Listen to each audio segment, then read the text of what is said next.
Good morning. I hope you won't mind if I'm combing through my hair while I video. I don't try to be perfect for you, just real, warts and all, you know? We all have our flaws. And I'm thinking, how well are you doing at keeping up with your own changes? Are you able to stay on top of that? You know, it's quite a ride, and I really feel for any who have jobs and, oh my God, families and all that kind of thing, trying to, I don't know, find yourself in the midst of all of that. What a challenge.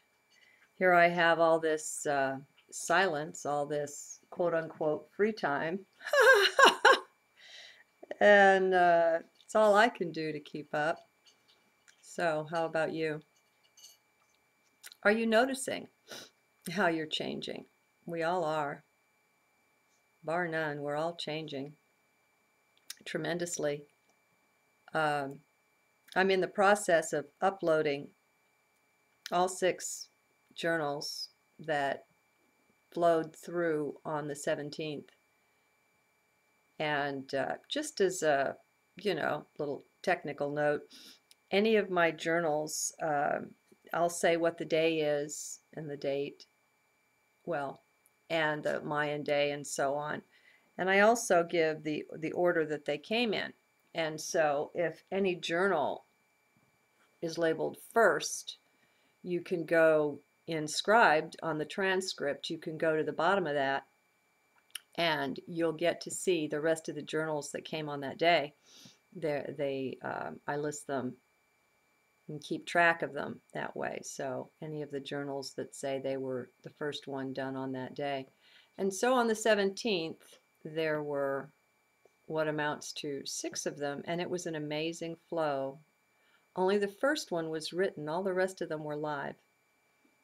And they flowed one right after the other. And you can tell that based on the time that they were written. You know, you can put these things together if you sense the flow and you want to follow it through exactly the way it happened. That'll be the index to that.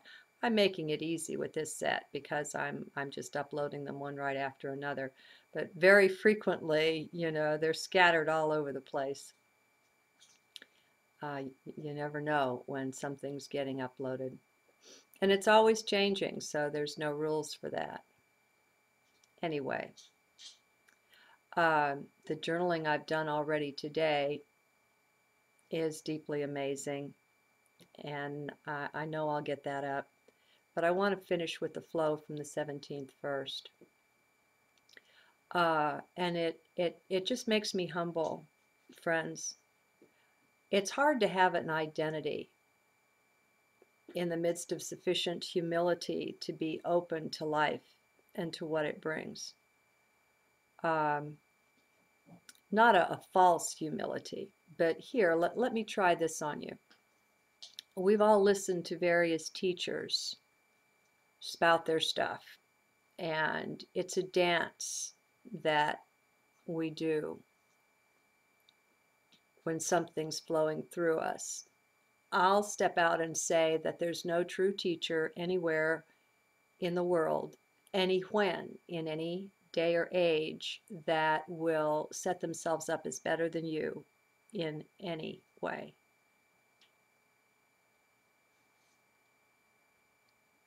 There's a humility there that isn't something somebody puts on, it's built in. Because the real teacher isn't really there present before you. The real teacher is a screen on which Source is playing what's coming through. And the real teacher speaks out of the emptiness.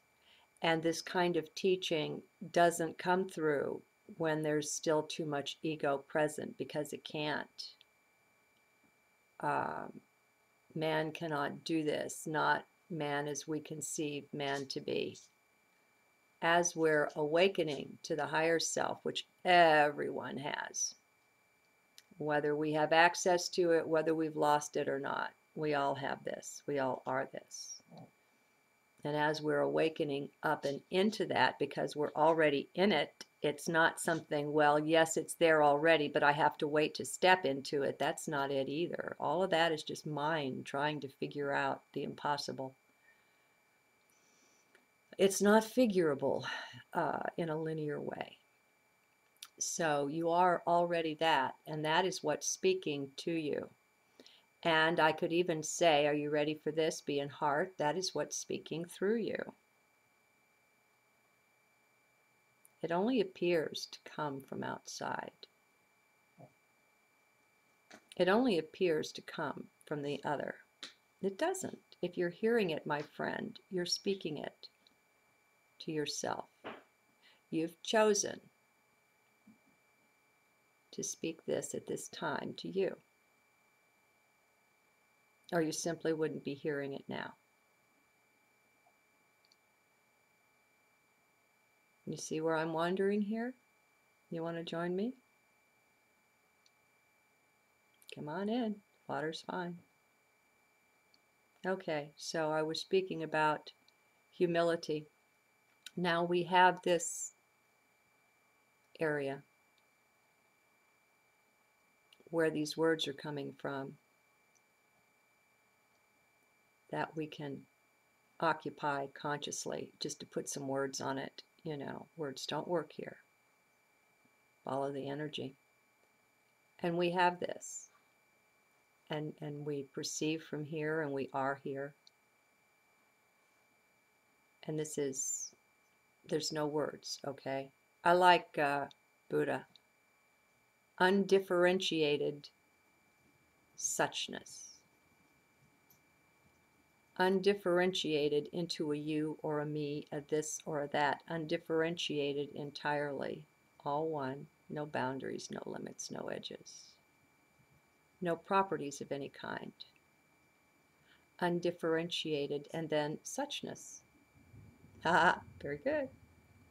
Like thatness, you know. Isness.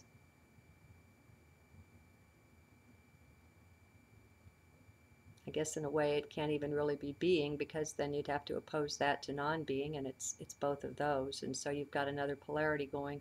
I think it's possible that with words everything is polarized and it can't be helped, but that, you know, that's okay.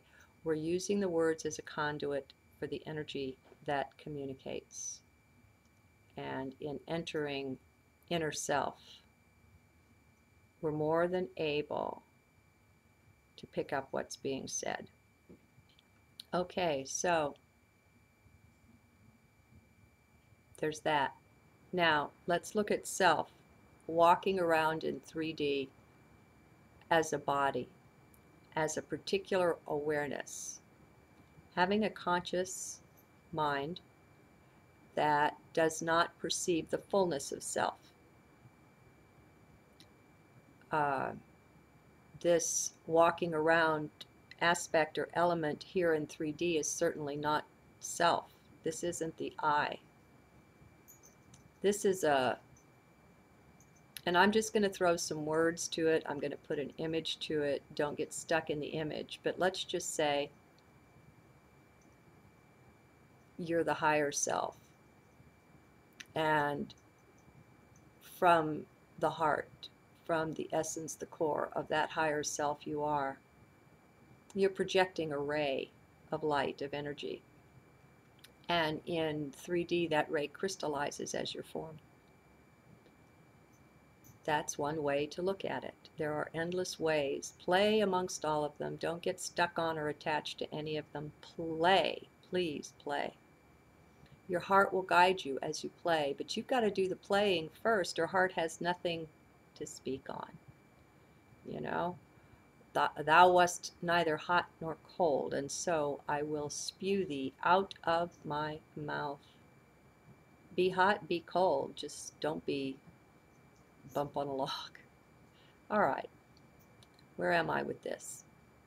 My lessons in today's journaling have been immense.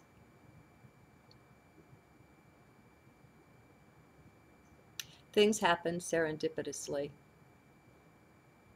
And the serendipity speaks, just like seeing 1111 every time you turn around, or whatever combination of numbers. We know when we're looking at something that says, hey, look at me. And what it says is, hey, pause a minute and center. Every time you see something serendipitous, why not try that? Just pause and center. Don't put the mind to it. What can the mind do? Come on, you know. It's a good mind, but not for that. That's coming from a deeper place in the self. It's bypassing mind entirely. It makes no logical sense. So go to heart with it. And so as I go to heart and I look at the way this ray of being that I'm projecting, this Teresa Ann, at the experiences that are playing out in her life, I saw a set of threes. Not a set of threes. I saw a set of three. Three things, three different situations, three different people, but a similar energy, an energy of rejection. And it's fascinating the way mind thinks, well, those are other people. That's outside of self. That's not me. It's them that's doing that. They're obviously, you know, the ones that are doing there. And I can see what they're doing. I can see how they're projecting their energy on me. And this is a blessing of some study of the observation problem. We begin to see how we project ourselves on our world. Well, absent sufficient humility, we don't see that that's just one layer of the cake. That's just one level. And that level and layer has integrity, and it's true. As far as it goes, it's true. Okay? I don't even like the word true there. Let's say accurate. What's the next level or layer? What other dimensions of this exist? Well, a really obvious one, my friends, is that we know all is one. See, you can even use a mental route to get into this. You can just use the knowing. Everything is one. There's quantum entanglement. There's all these other things. In physics, the observation problem shows the field nature, the oneness nature of the observer and the observed. We're blessed today, unlike previous, many previous generations of beings that didn't have the mental way in, you know? And so Spirit is gentle with us. We have a plethora of opportunities to see. I mean, if we can't see, we're blind, dumb, and stupid, and we're not that. That's the ego that we're shedding that's been that way, that's been programmed like that. No big deal. Okay, so what's obvious? What's obvious is that I am those three. I am the ones doing the rejecting. And on a 3D sense,